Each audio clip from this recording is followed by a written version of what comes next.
السلام عليكم ورحمة الله تعالى وبركاته. مرحبا بكم في كوزينات مونيا.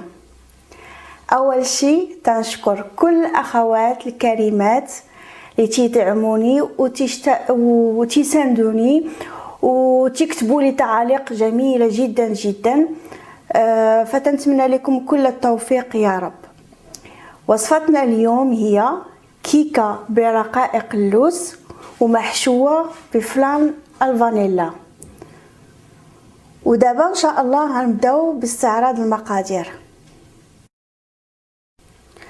بالنسبه للمقادير، المرحله الاولى هي خميره الكيماويه من وزن 15 غرام،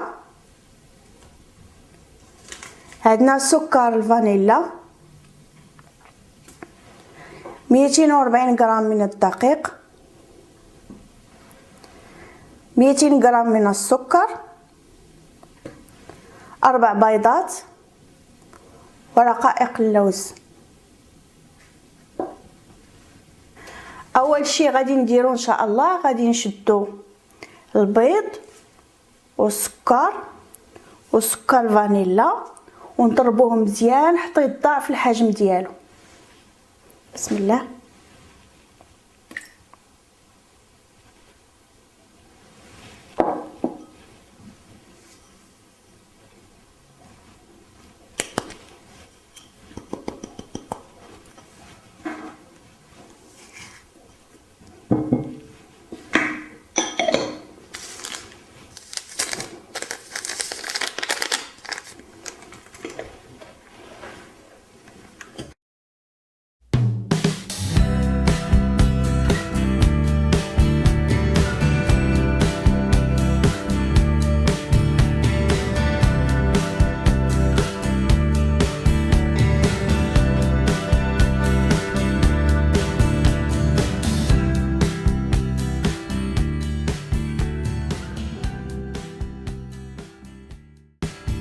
دابا ان شاء الله غادي نضيفوا الدقيق والخماره.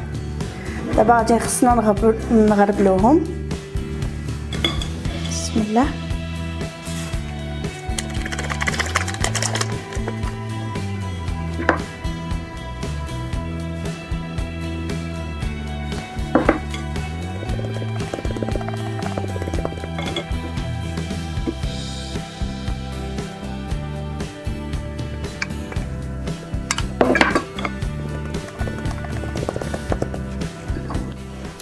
وفي هذه المرحله هذه غادي نخلطوه بمعلقه، ماشي بالضراب.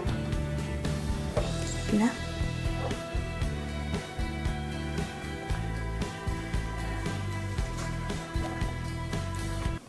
وخصنا نخلطو بشويه بشويه باش نحافظوا على الهواء اللي فيها.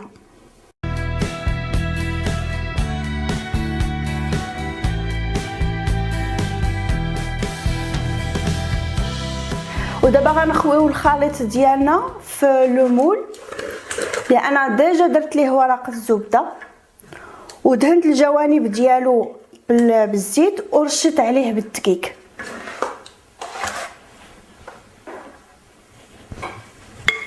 بسم الله.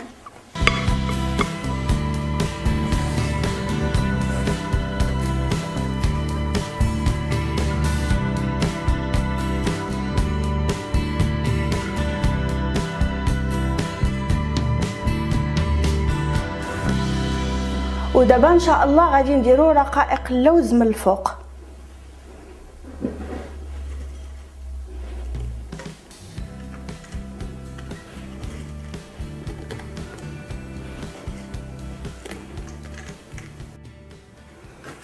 ودابا غادي ندخلو الفران على درجه 180 يكون سخون مسبقا من الفوق والتحت. هادو من الفوق والتحت بالنسبه اللي عندهم الفرن الكهربائي، اما اللي عندهم الغاز يشعلوا في الاول غيشعلوا لتحت ومن غيطيب عاد يشعلوا من الفوق، ونتلاقاو من بعد باش نبداو المرحله الثانيه ان شاء الله. دابا هذا هو الشكل ديال الكيكه من بعد ما خرجناها من الفران وخليناها تبرد مزيان مزيان. غنوريها لكم. ودابا غادي نحلوها. بسم الله.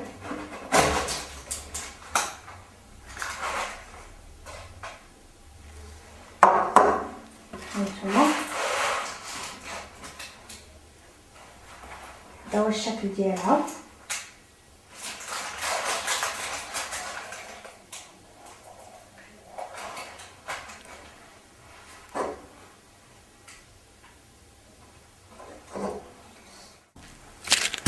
من بعد ما بردات لنا الكيكه مزيان كما قلت لكم غادي نقسموها ان شاء الله على جوج.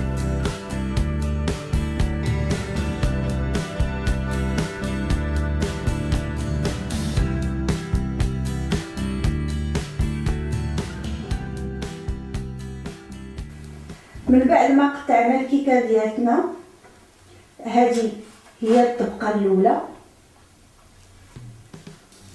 وهذه هي الطبقه الثانيه.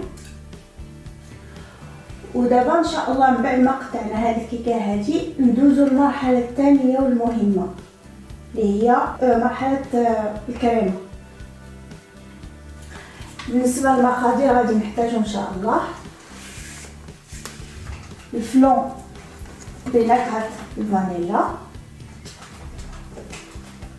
وعندي 600 غرام ديال القشطه الطريه السائله، وكل باكيه فيها 200 غرام ديال القشطه. قبل ما نبدا المرحله ديال الخفق الكريمه بغيت نقول لكم انه هذا الفلان هذا تيطلب اما مع حليب بارد او كريم فريش يكون بارد، حيت كاين جوج الانواع، كاين اللي تيطلب بالبارد وكاين اللي بالسخون. بحال هذا تيطلب بالحليب السائل. في حاله الا ما متوفرش عندكم هذا الفلون اللي تيطلب بالكريمه البارده او الحليب البارد، كاين واحد الحل انكم طيبوا الفلون ديالكم عادي، يعني تشدوا لتر الحليب وشويه السكر والفلون وطيبوه، ومني الحجم ديالو يتقال غادي غتحيدوه من النار من فوق النار وغتغطيوه بلاستيك غذائي باش ما تكونش هذيك القشره الفوقانيه، وتخليوها تبرد مزيان. ومن بعد غادي تشدوا 200 غرام ديال الكريمه السائله وغادي تخفقوها، ومن بعد غتزيدوا عليها هذاك الفلون اللي كنتو طيبتوه خليتوه يبرد.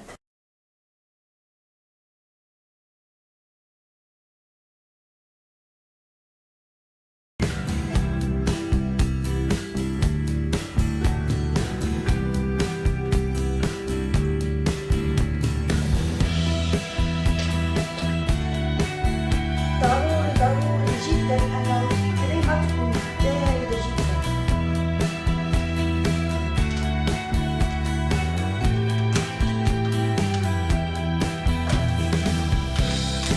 الوزن ديالها بالفرن 60 غرام.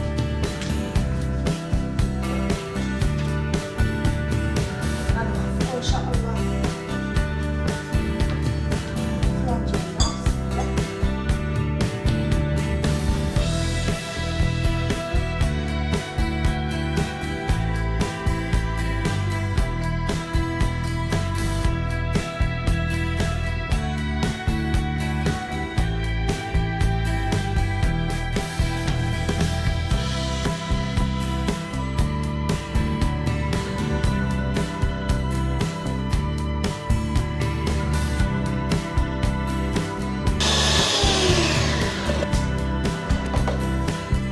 هذا هو الشكل الكريمه ديالنا من بعد ما خفقناها مزيان.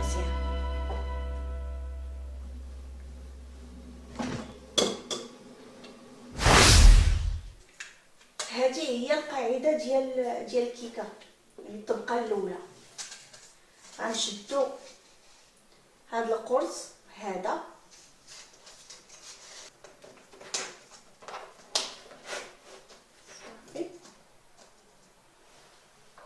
وغنخوي الكريمه. بسم الله.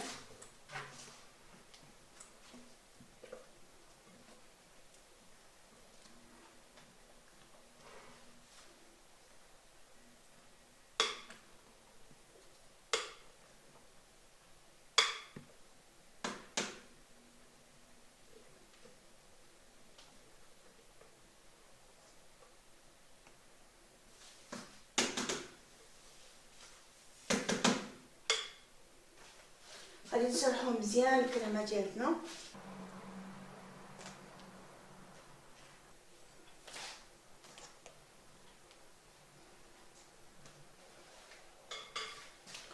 ودابا ان شاء الله غادي نديرو الطبقه الثالثه.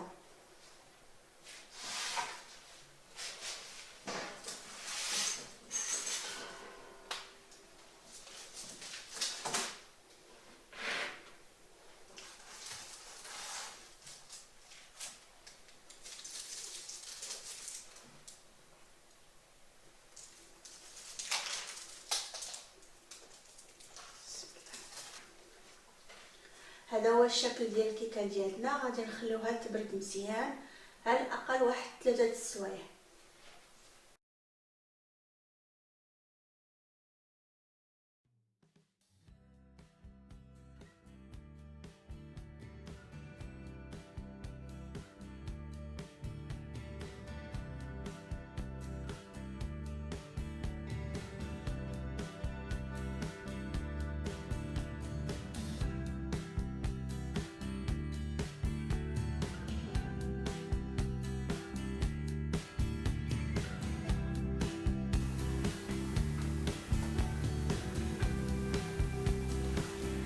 هذا هو الشكل النهائي ديال الكيكه ديالنا من بعد ما زيناها.